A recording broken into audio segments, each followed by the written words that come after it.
this. Hey, everyone. Apparently, I'm unmuted now. 420 Atheist. Good morning, Dr. Tom. Oh, good evening for you, sir. Or Good morning. evening. Is it still evening? It should be like, what, 11:30 your time? Yeah, 11:30. So it isn't like, it isn't early morning yet. What's up, Dr. Tom? Foolery. Person of interest. Hey, Dr. Kennard. That's a dangerous moniker, sir. That's a dangerous term there. Yeah, so what happened, obviously, I had the video on and I had to mute myself for the video to work properly. And then I forgot to mute myself. And then my girlfriend, or the girlfriend, was calling from the next room over. And I thought it was an emergency. So that's why I signed off. And then she's like, oh, you were muted. It's like, you didn't, you could have just yelled out, you're muted. But it's okay. I'm not. Your audience was yelling. This is the problem with not having a producer and having like this kind of system I have. It's like I really work hard at looking at the camera, and sometimes looking at the screen. But apparently I can't do both at the same time. If I can only like a lizard, like yeah, you should have a heads-up display.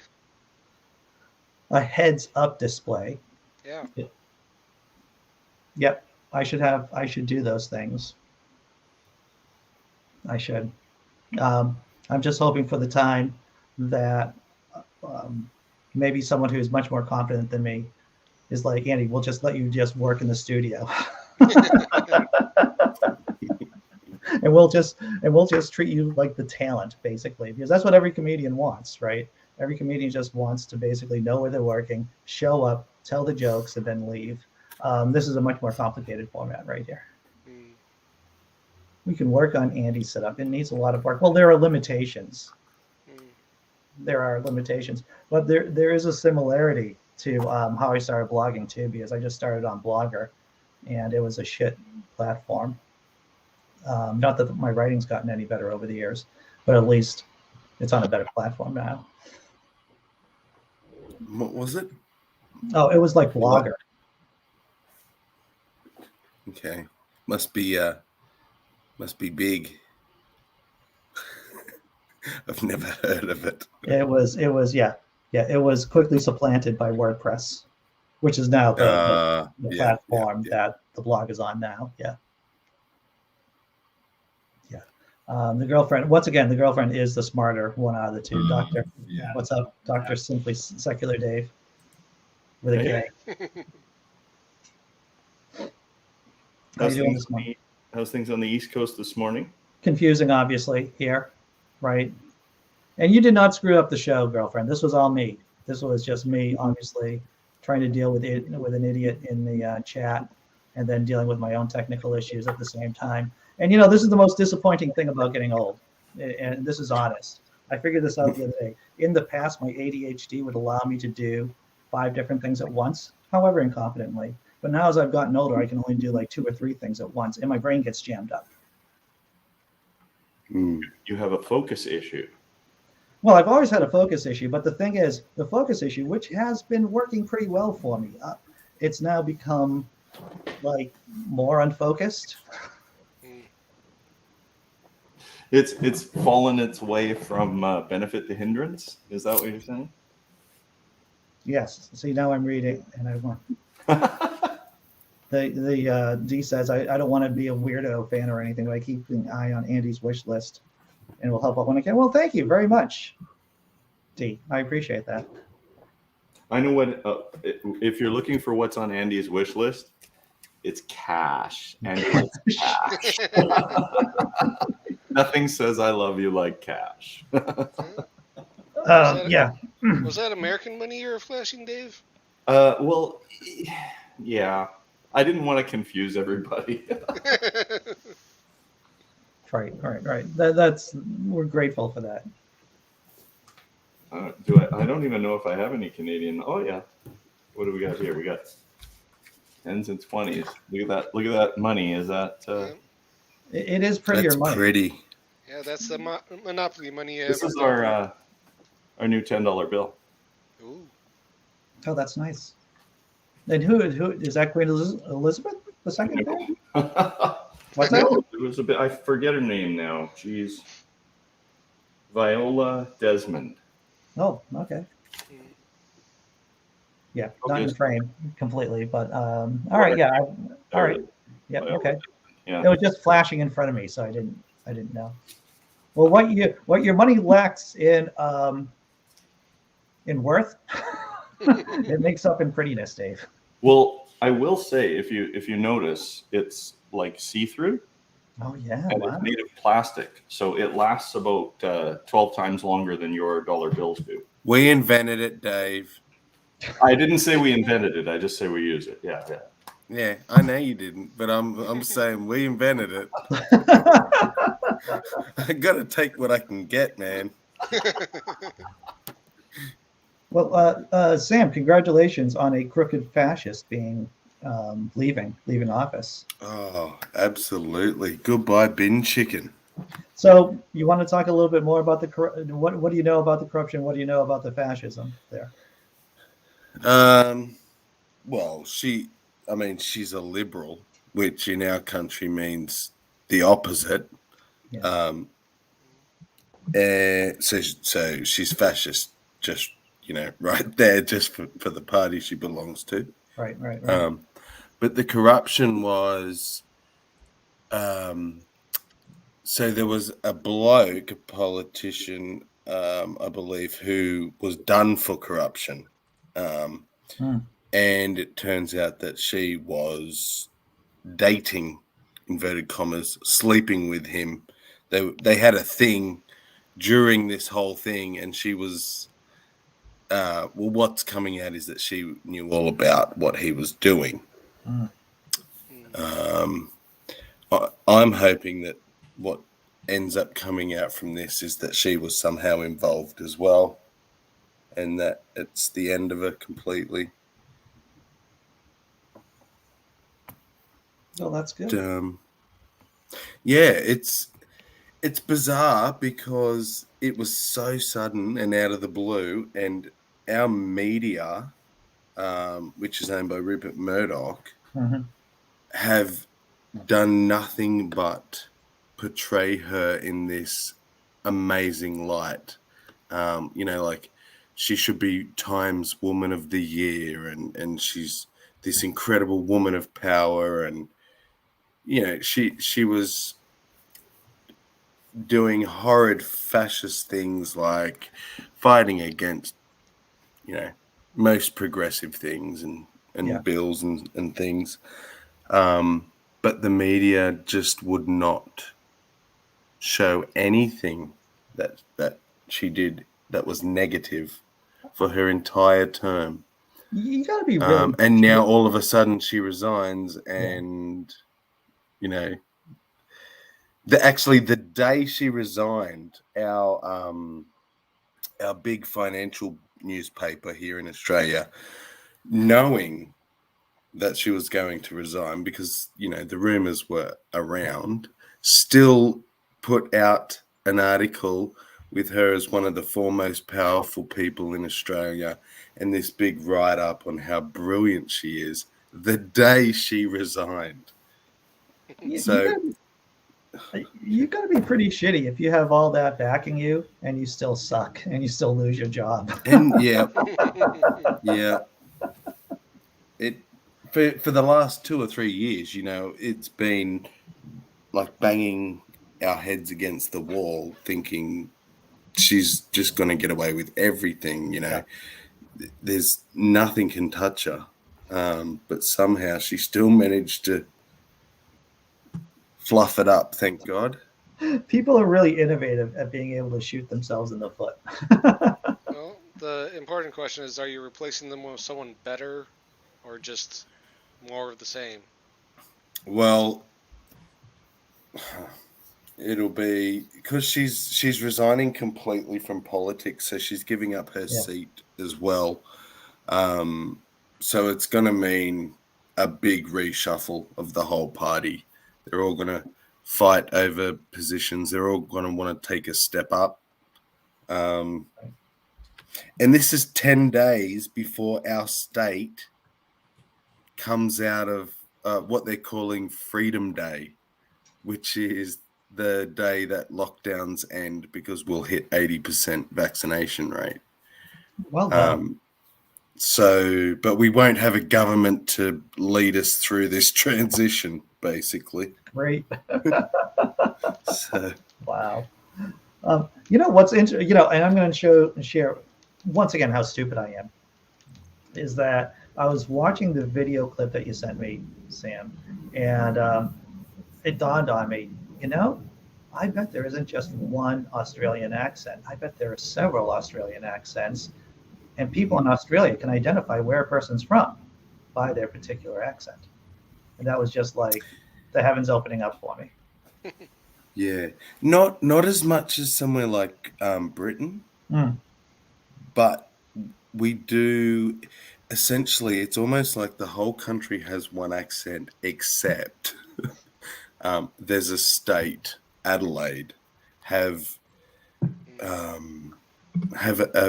just a different way of pronouncing things, a different enunciation, and they emphasize words differently. But generally, it's pretty universal in Australia, bar Adelaide for some reason. I've never looked into why, actually, but it's interesting. They just want to be different, that's all. Yeah, I think so. So even like Perth and Sydney are basically the same, but Adelaide is different? Yeah. Huh. Yeah. Is it getting worse or better or like more different or more aligned? It's getting more aligned. When I was younger, it was more of a thing. Yeah, because I think as the world gets closer together, like the Brooklyn accent, for an example, is disappearing here in the States. There's more of a homogenization. Do you think that's because stereotypically anyone in Brooklyn who was trying to sell you something, if they sounded like that, you were like, nope. I'm not buying your bridge. I don't care what you tell me. I have this theory, and it's probably half-cocked and half-baked, sorry. But I think that there's this sort of generic Americanization of accents happening because of TV. Oh, yeah. And I found in Australia that kids especially will like put R's on the end of words like idea. And it That's just, Boston, baby. I think it's media and TV and the Americanization. We're all sort of slowly picking that up. Right. Well, Boston accent is the worst American accent to pick up. Well, you just got to listen to Marty Walsh, who is now Labor Secretary. And yes, people like that really do talk that way here in certain areas of the city. That is one of the cool things about living in a place like Vancouver or New York or LA is you can be walking down the street and you can hear 8 different languages in 3 different accents just within a matter of 10 minutes walking down the street. Right? You can run into people who speak like multiple languages all over the place. Yeah. I take issue with the real Americans don't say I dear. Real Americans. It's just you, Andy. My goal is to scrub all religious imagery off of flags, but also to make sure the R is at the end of idea, which just sounds wrong. Idea, come on.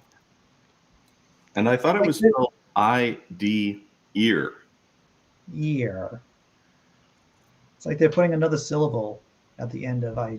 It's a soft R. Ear. What's that? It's a soft R. It needs to be a strong R. Hard R. So I wanted to offer a public service announcement to all of the atheists out there in the world who celebrate Christmas. Oh yeah. There are currently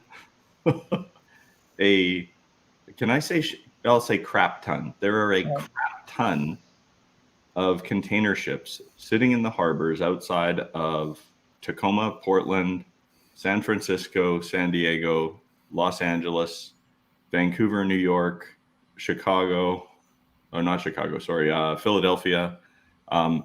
There are 62 container ships waiting to be unloaded outside of the LA port, and they are full of all the Christmas shit that's not going to arrive in time. So if you're doing any Christmas shopping, start now, because whatever you want is going to be gone in 3 weeks. I'm going to say the most stupid thing. I think I'm just doubling and tripling down on stupid things. It's like, Dave, I have nothing to worry about that because I order everything through Amazon.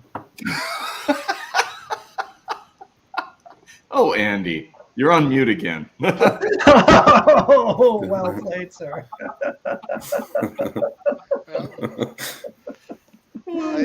I ordered a thing on Amazon a little bit ago that is probably going to be coming through like the LA port.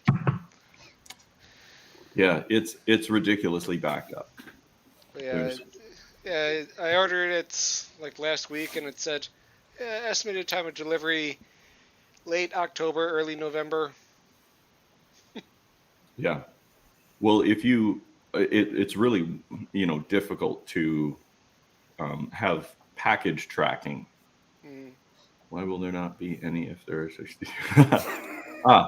Because those, sorry, I probably should have explained that better. Because Dave bought them all.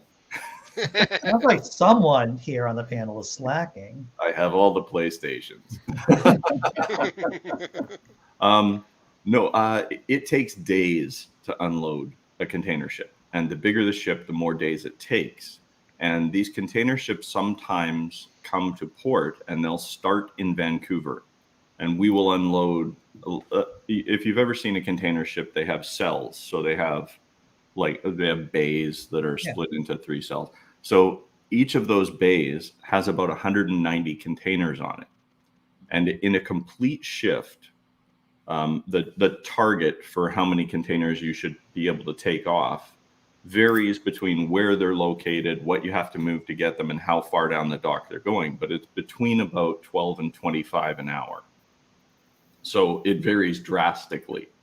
So when you have a container ship with 190 cans in one bay, and you have 9 bays to unload because you're not unloading all 50, and then you're loading back all the stuff that we're sending from Vancouver to Portland, Seattle, LA, and other ports in the US, that amount of time, even when you're working 3 shifts in a row per day, those ships take days on end. And the bigger the ship, the more that's unloading here and reloading, the longer it takes. Now, when you're talking about LAX, I think the smallest ship that goes in there is 330 meters, and the biggest is somewhere around 409, 429, something like that. So they have lots and lots of bays, and they're also what they call max loaded. So they're loaded completely up inside and completely up above the deck. So there are 8 container cans by 22 bays across in every single bay, plus all the stuff inside, which is a lot more. So when this ship gets to port, it could be there for 2-3 weeks, depending on the weather, depending on the activity on the dock. And the more ships you have at the dock at one time, the more dock trucks you have running, the more backed up your dock gets, the slower your productivity and efficiency gets.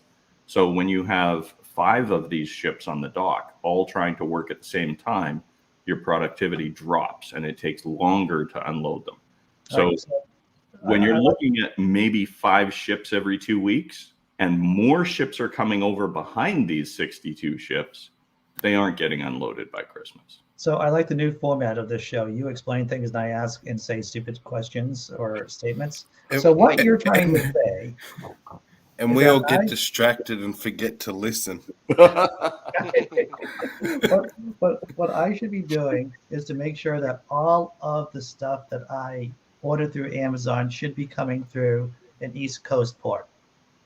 Oh, absolutely not. It's way worse in New York and Philadelphia. Yeah. Can you choose that sort of thing, Andy? No. Well, yeah. If you choose your Like, source do you have some sort of connections we don't know? I'm going to use my mind powers.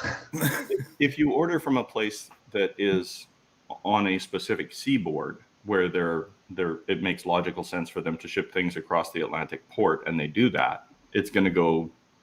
What about Houston? Houston is pooched. Yeah, those people at the ACA down in Austin, and Dallas Fort Worth, and down in that realm, they're going to get the dregs of what comes through for Christmas. A lot of them are going to be shopping at the dollar store.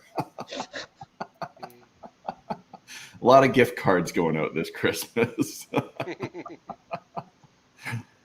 Yeah. Well, giving money still sounds like a good plan. Nothing says I love you like cash. Yeah, this is true. This is true.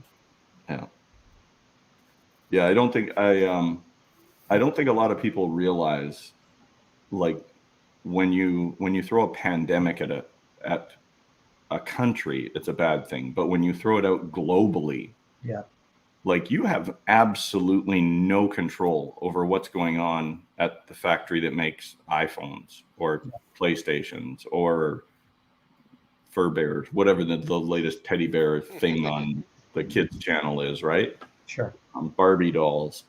We have zero control over that. We order it and hope for the best. And that's in the good times. Right now, never mind that they're not able to unload these ships. These ships are sitting there burning fuel. They're basically an ecological disaster. They're out there at sea idling because they have to have power in case the wind comes up, and they have to have the lights on, and they have What about anchors? You don't have an anchor? Yeah, of course they do. Yeah. Why do you need power then?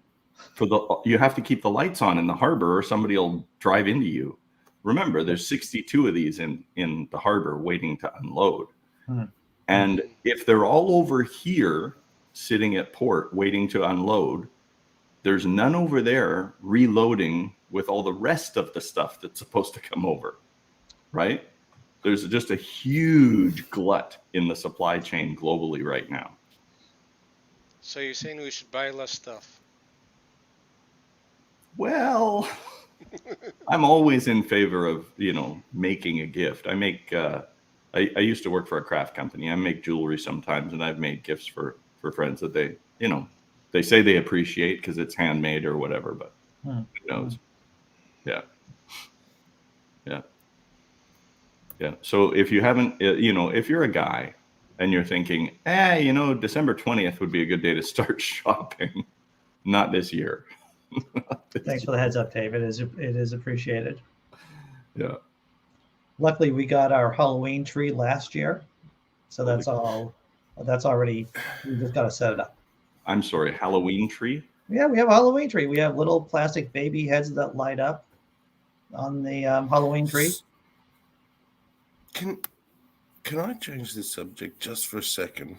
What, you don't like my Halloween tree? No, I'm not going to be able to pay attention to anything. I've not heard anything anyone said for the last 10 minutes because Jesse Bears brought something up that's made me question what I knew about the word foreshore. And I just Googled the difference between shore and foreshore, and I have no clue what this is telling me.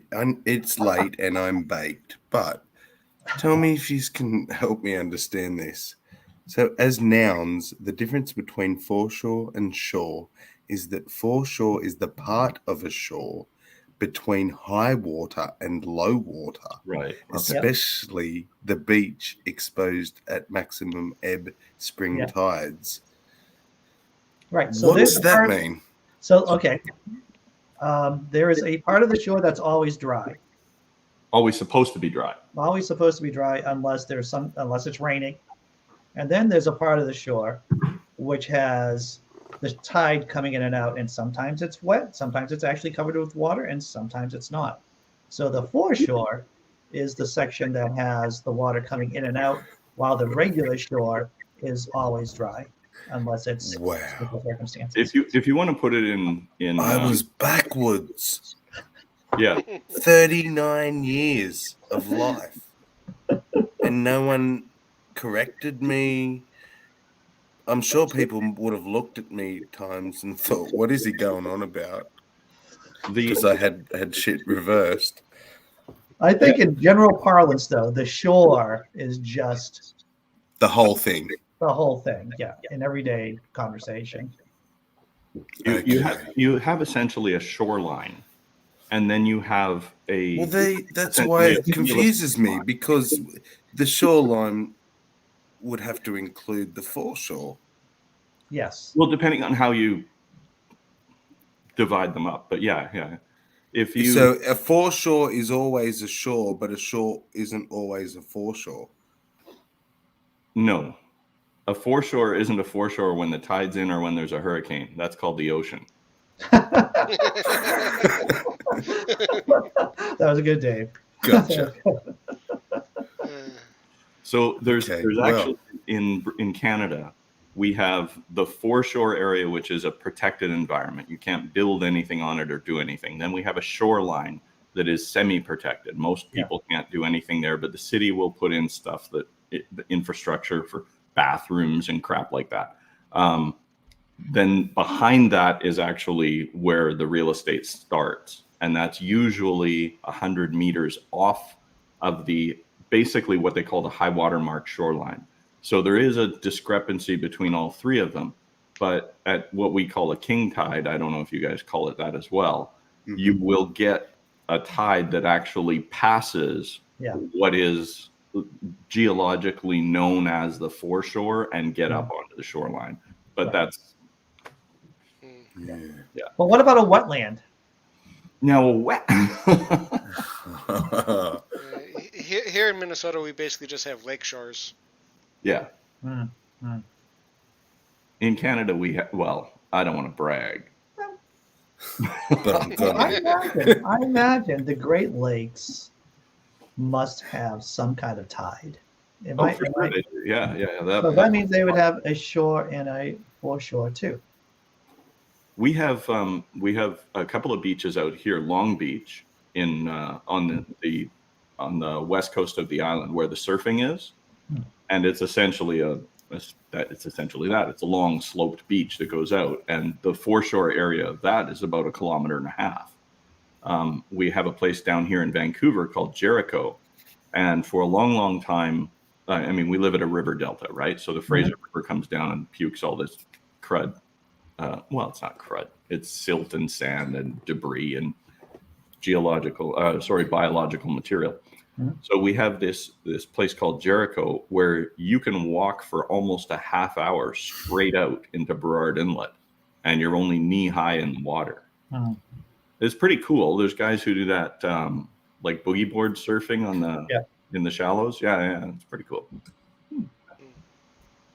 Is that briny water? Oh yeah, it's right on the ocean. Yeah. We get that. A lot of people don't know that, but at the entrance to a river, in springtime we have a lot of fresh water coming through, and it pushes the salt water out. But if you swim in the Burrard Inlet, where the Fraser River dumps out, where the ports are, and all that stuff, it's briny for sure. Yeah.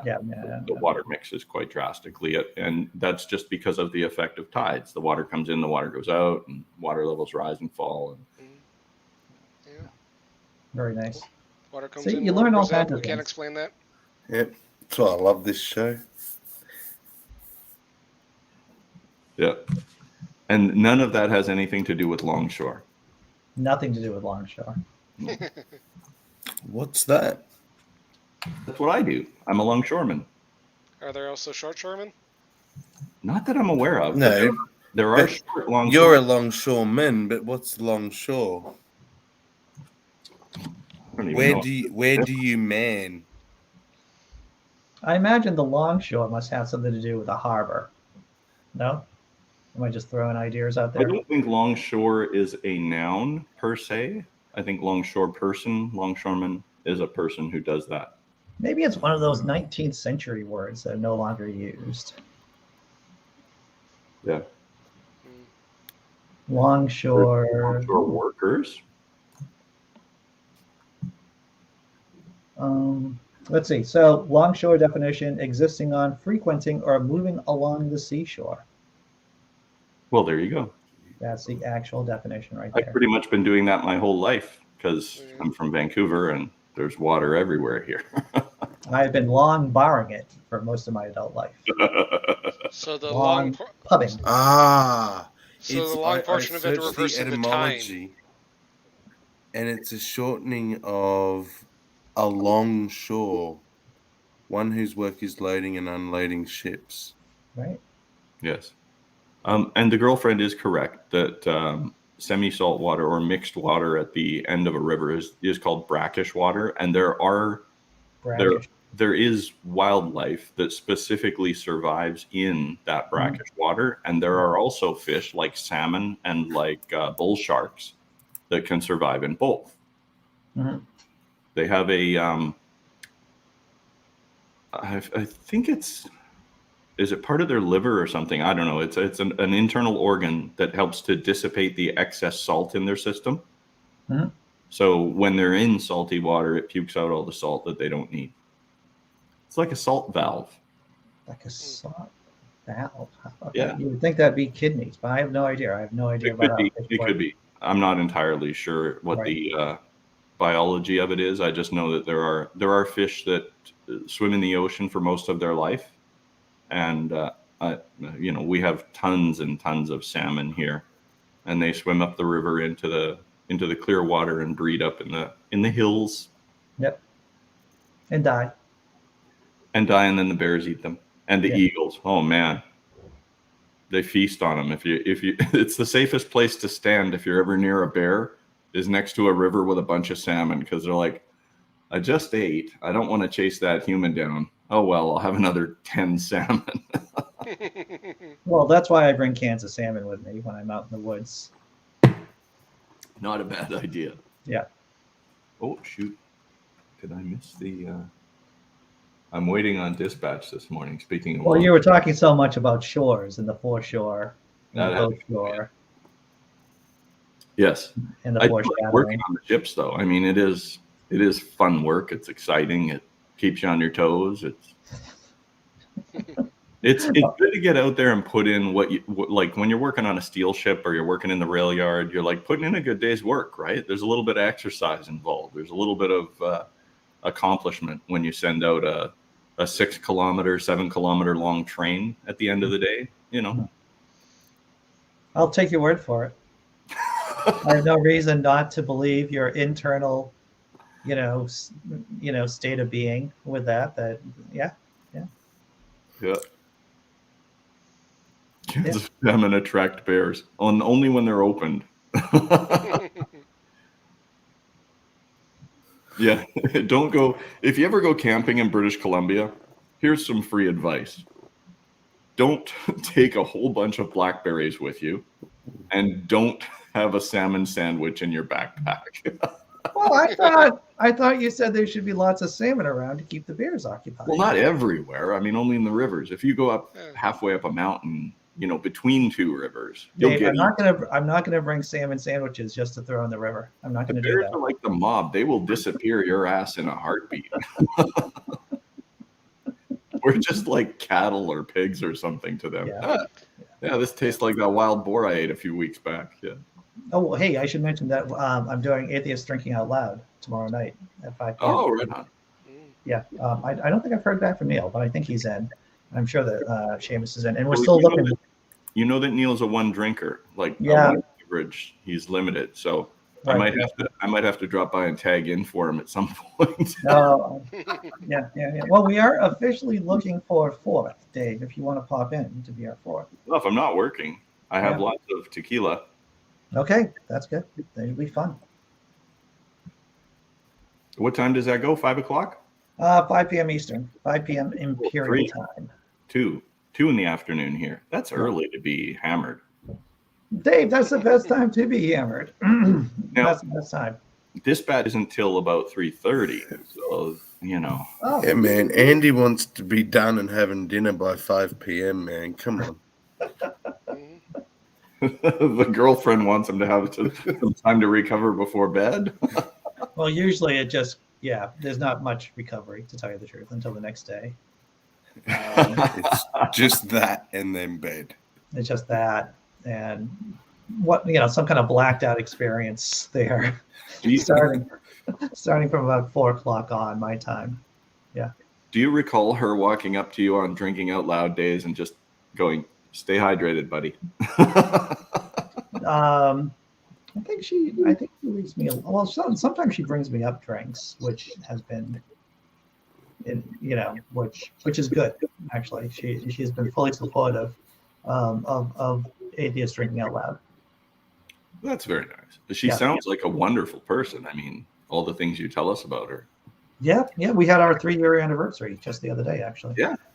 Yep, they're very nice. Had a nice dinner out and everything. And I know people with imaginary Canadian girlfriends that aren't as nice as your girlfriend. well, if you need an imaginary girlfriend, maybe there are other issues percolating. Crap, it's garbage day and I didn't take my garbage out yet. So, with Americans having imaginary Canadian girlfriends, do Canadians have imaginary American girlfriends? No, we have British girlfriends. Oh, British girlfriends. Yeah, you want to level up, right? You want to level up. Well, British Irish, I should say, Great Britain. There's a few Scottish ones. There's yeah. Yeah. And now with the advent of, video conferencing and all that, it's completely plausible. Oh, and French Canadian. There's a lot of Americans that have French Canadian girlfriends with that wonderful accent and If you've ever been to Montreal, it's one of the most beautiful cities in the world. So, Dave, I don't want to bring the party down, but with all the messing up of the container ships, what has that had any kind of weird or beneficial effect on human trafficking? I guess that's a serious, sounding, kind of weird question. I don't want to point the finger at anyone, but it is next to impossible for a staff member on a ship to get off the ship anywhere near Canada. It would be twice or 3 times as hard for an illegal immigrant to come over on a container ship and find themselves here safely. It is not a way that refugees come here. The refugees either come over in the boats like they do into Florida from Cuba. We get those boats up in northern British Columbia all the time. The old fishing boats that are barely running that somebody tries to, sell on the cheap. And they throw it together with enough gas to get over here and they ram it into the ground and everybody jumps off. Same thing that happens in Florida. The human trafficking element of it, if you're talking about like forced prostitution and that sort of thing, that is definitely something that happens, but it happens with people who own their own planes and own their own boats. Right. It doesn't, those people are, you hear about these scammers from Indian call centers in Calcutta and in Nigeria and that sort of thing. And they make a lot of money. They can afford a boat. They can afford a plane. They can afford to pay someone in the mob or whatever to acquire for them some human beings. That doesn't happen in containers. You would, if you went into a container ship and they put you in the bottom of the hold, there's not enough oxygen to keep 14 people alive for the 2-week trip over. You would die. I can't believe I buried the lead on this. Is that I got a news alert while doing the first show, and Brett Kavanaugh, Supreme Court Justice, has COVID. Oh, Couldn't happen to a nicer guy. Is he a Democratic judge? No, he's Very much not. Yeah, he's drinking a lot of Budweiser with ivermectin in it, so he'll be fine. He is. So he has been vaccinated, and he tests positive for COVID just days before the new term starts. So, I mean, and most of them are pretty old, so I'm guessing he's He's Up there. No, he's actually just 56 years old. He's a younger guy. Oh. Yeah, he was appointed by Trump not that long ago. Yeah. Okay. Thoughts and prayers. That guy. That guy. Why didn't you just say that? That guy. The guy who with likes beer. the guy with a calendar and says something like, "I had no time to sexually assault that woman. See my calendar? I'm completely booked." See this calendar that I quickly filled out 5 minutes before this? Right. Yes, the girlfriend. Therapist? Who's there? He's not a therapist. Yeah. So Brett Kavanaugh has COVID, everyone. But like I said, it was a breakthrough infection. He has been vaccinated. Unfortunately, he'll probably be okay. I hear you say unfortunately, and I understand why. We don't want anyone to die. But of all the people who could die and create a benefit for the world, he's in there. Well, when we say things like we don't want anyone to die, is that really true? I don't want to bring up Hitler, but that guy was here and he had COVID and was unvaccinated. If all the Was that a conservatives, bell? if all the conservatives on the Supreme Court got COVID and had to just not take part in the upcoming Supreme Court sessions, even if they didn't die, that'd be fine. Yeah. I'd be happy with that. Well, the fact that they're not working every day is testament to how little they're actually needed. Wow. Bold statement, Dave. Yeah, he is asymptomatic, Mr. Kavanaugh. Tesla Ranger, I don't want anyone to die, but my ID says otherwise. I think this person is an organ donor. Yeah. If Clarence Thomas, if he suddenly disappeared, here's the classic. There's the classic Star Trek TV show, and about the Mirror Mirror episode where they're in the with Spock having the beard, and they're in the alternate universe, and evil Kirk has the machine that just makes people disappear. It's like a disintegrator or something like that. And it's basically a way how evil Kirk was able to rise through the ranks so quickly. And this method of getting rid of people would leave no evidence about who did it.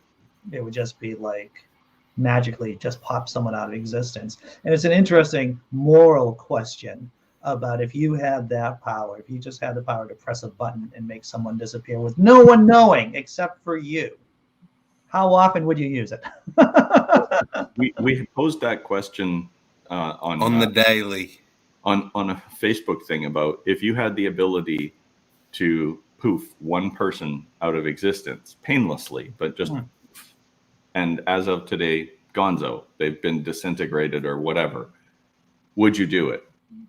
And the resounding number of answers was yes. Yeah. And the second question was, if this button existed, would you still be here? And the resounding answer was no. There's no way I'd survive that. Yeah. But see, you'd use it on the other hand as well. People suffering, not to be, an angel of death, but. Well, that's an interesting point, Sammy, and thank you for bringing some kind of rational kind of compassion to this. Well, I'm just thinking about getting rid of, I don't know, all kinds everyone you don't like. My enemies list. You're like saying, maybe some real good could be put out of this besides just, helping people out. Yeah, I think there's a strong argument for that as well. If we came up with a disintegrator beam, there'd be people going, oh yeah, Granny there at 175 years old living in the hospital on a machine needs to exit. Yeah. Especially since there are a few states here in the United States that offer that kind of, death with dignity. Yeah. All right. So maybe only one time though, Dave. You could only use it once, huh? Once So per person, yeah. So if everyone in the world had the ability to do it once, that's poofing everyone in the world if Pretty everyone much. uses it. But there are going to be people who say, no, I don't want to be responsible for the exciting end of somebody else's existence. So the only people who survive are the people willing to kill. Well, that may come down to it, yeah. Hmm. That sounds kind of dystopian. It sounds kind of what? Dystopian. It's a strong argument for staying anonymous, to tell you the truth. Now, if you went back to the gentlemen who were drafting up the Constitution, and you walked into that room with an iPod, and you played the last, like, the year worth of news pre-COVID and a year's worth of news since COVID hit. If you played that for them, would they have burned the Constitution and said, "Oh my God, this is a terrible idea"? I would hope that they would realize there'd be some things wrong. That maybe some things have gone amidst, and maybe and I would hope that at some point they would realize that, wow, maybe the presidency is a little bit too, well, maybe not with Joe Biden, but if they had a good sample size, right, of news from the last 40 years, I don't think they could walk away without thinking we really fucked up the executive branch. Yeah. We really fucked it up. Well, or would they? Or was that the intent? Did they want to take control of the people? When it was originally written, and de Tocqueville, and I mention this every once in a while, de Tocqueville mentioned this in Democracy in America. I didn't read I have the unabridged version. I have the abridged version, which I read through. De Tocqueville said specifically that the presidency is a weak position as long as there isn't a lot of foreign policy being done. As soon as America becomes day-to-day interactions with the rest of the world, the presidency has imperial powers, and that's been borne out over time. It's basically the case that 90% of the powers that various parts of the U.S. government has are loopholes in the Constitution that they've expanded over time. Yeah. It would be interesting to see, because they weren't, of course, a monolithic group, the founding fathers. But when you think about Madison and how Madison was thinking about checks and balances, I think Madison would have said, dang, kind of dropped the ball on that. Do you think they would have written anything in about gun ownership?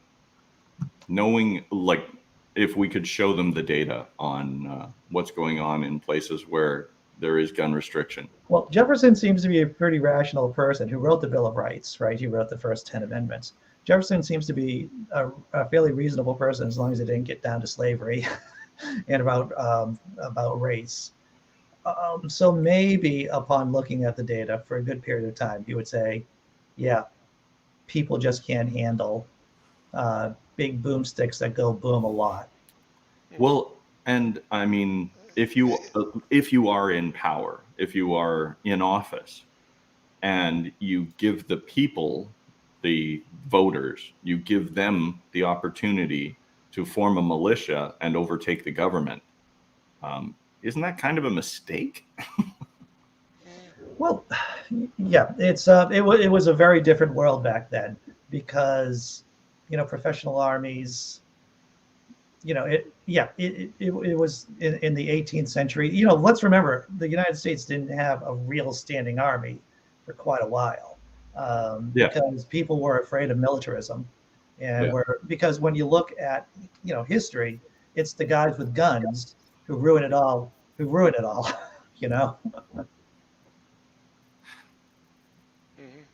So maybe they just thought the militia system would last forever. I don't know. Limited people working in a limited time with limited information. Exactly. Most U.S. presidents now would say that probably having 2 terms 2 4-year terms isn't really necessary, but 1 6-year term would be good.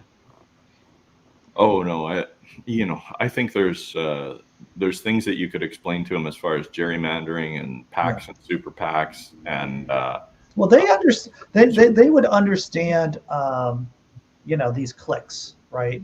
Because factionalism is what has destroyed republics in the past. Republics commit suicide because of these factions that work against the greater good, that work, And so what Madison was trying to do was create a system where all of these little cliques would work out in their own self-interest, and somehow everything would kind of even out, right? And for a long time, the United States grew in a way that made them, arguably the greatest nation on earth for quite a while. Yeah. Well, this is once again, and I want to bring it back to the tax cuts too, the Reagan tax cuts. That's the pernicious effect of the Reagan tax cuts, is that it warped the system so that people in power had a lot of money. And so these factions were able to gain way too much power over the government. Well, that, and I think the other big mistake was allowing corporations to be treated as persons. Yeah. That's idiotic in every way imaginable. Yeah. There's currently a ballot question here in St. Paul, which kind of emblemizes a lot of this, where it's like we're voting on whether there should be sort of rent stabilization, is what it's called. Mm-hmm. And there's a well-funded Vote No campaign, and I think you know who's funding it. Oh, sure. Yeah. And it's basically just mailing out stuff all the time to people saying, vote no, you don't know what this actually is going to do. It's going to be chaos and all sorts of stuff like that. No, that's not what it's actually about. But yeah. And if any of you have followed along in the crazy history of British Columbia, we actually changed to a harmonized sales tax a few years ago. And there was some dickheads who had some bad ideas and wanted to stick their foot in the political pool. And they spent a lot of money from specific people who would not have benefited from a harmonized tax. And they just put out tons and tons and tons of propaganda. And you could easily go back and fact check it and show people the math on it. So at the time, it was like the pre-Trump Trumpism. It was like, just put whatever you want out into the ether and let people digest it, and nobody's fact checking it. So let it run rampant. And British Columbia, by a small margin, voted to go back to a federal and provincial tax system that cost us $6 billion and continues to cost small businesses money every year. It would have cost everybody some money to change. Like, you can't avoid that. But it would have been a better, easier system for the government to handle. It would have saved our government money every year, and it would have been easier for businesses to handle year after year after year, especially small businesses. And they absolutely stabbed themselves in the back and voted to go back to the old system. We are the only place on earth that has ever changed from a two-tax system, provincial and federal, or whatever you call it, state and federal, whatever system you call it. We are the only place on earth ever to have changed to a harmonized tax and changed back. Because it's just obvious in its simplicity and its benefit. And we absolutely shit the bed on it. It sounds like you're making a good argument for British Columbia exceptionalism there, Dave. Don't make me get drunk before 9 a.m. I will. So yesterday was Orange Shirt Day. I know it was the day of reconciliation, National Day of Truth and Reconciliation, but I was watching Jimmy Lou on the Tang Network. I was watching a show this morning, catching up, and they started off the show with talking about Orange Shirt Day, which is the day of National Day for Truth and Reconciliation in Canada. Yes. So, Dave, on your previous point, where I live, there's a city tax, a county, or city sales tax, county sales tax, state sales tax, but no federal sales tax. Yeah, and there's a lot of rural places that, because the federal government doesn't provide certain services, they just don't tax those areas. It's intriguing, but it's not uncommon for that to be the case. If they're not providing water or septic, and the electrical is handled by an independent utility, there are places where there is no federal sales tax. Yeah. What are the chances that Sammy's asleep? 0. Oh, When you get really American, I don't have much to offer to the conversation.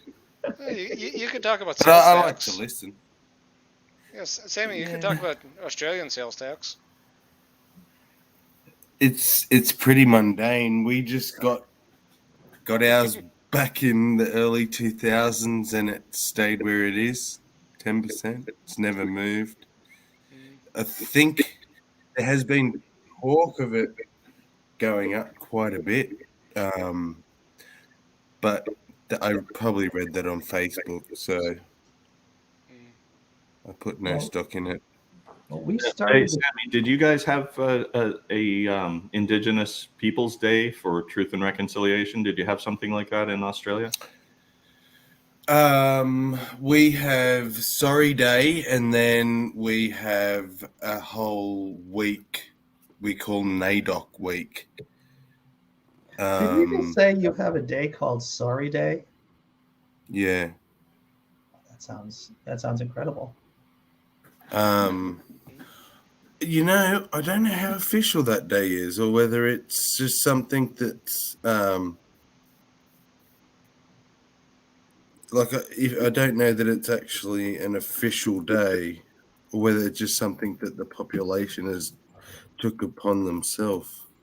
Sorry Day 2021, Wednesday, May 26th. It was. Wasn't it Australia? National Sorry Day. No, it's official. It's a government thing. Sorry Day and National Reconciliation Week. Good on us. Yeah. Good thumbs. Yeah. That's some Shamala in the Hamala. Shamala and Hamala right there. It You is. started the day. You made it sound dirty. Now, Sammy, there was a bunch of land recently that was returned to Indigenous peoples that had been absconded from them, shall we say? Did that not just happen in Northern Australia? Not that I'm aware of. Okay. If all you're doing is lip service and no actual concrete actions, That's pretty much what's happened. Yeah. Well, I think in the environment we live in and the age of dis and misinformation, we have to look at things like this, and we have to say taking no steps at all is the worst possible condition.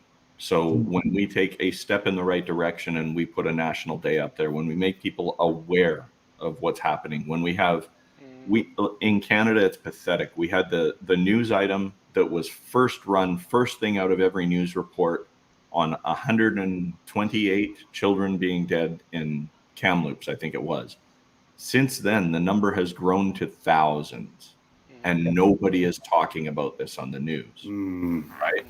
They are still researching every single site that they've looked at. They've found unmarked graves. Whether those people were died naturally or whatever, they are investigating. But it's absolutely catastrophic to the communities that when you live in that community and you hear what's going on in those areas, and you're like, well, that can't possibly be true. That's the most tall tale I've ever heard. How could the Catholic Church be murdering children? How?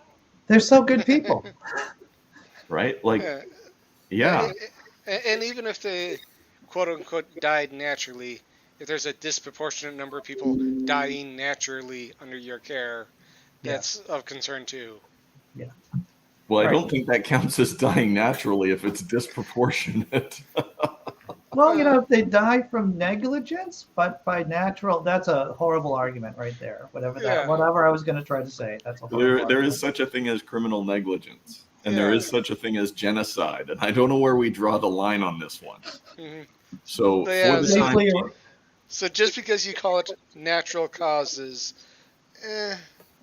what led to those natural causes is in and of itself. yeah, like if Putin poisons you with uranium or whatever the hell it is, you're gonna die of natural causes. that's all natural organic uranium.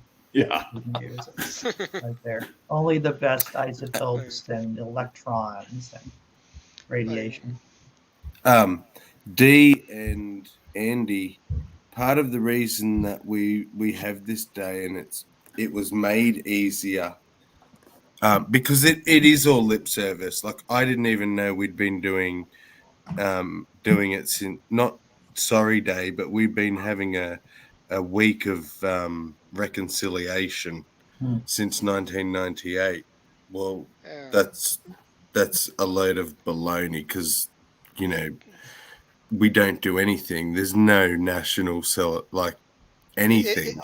It's like when a religious person prays for God to help people, but they themselves don't do anything, but they just feel better Right. because they've done something. But see, we had a prime minister that he basically sacrificed himself because his own party ousted him, but he wanted to tax mining companies. Yeah, fancy that. That sounds crazy, idea. Tom. Yeah. Yeah. That sounds crazy. But he publicly and nationally went on TV and said, "I am sorry." Like the literal words, "I am sorry," to the Indigenous people.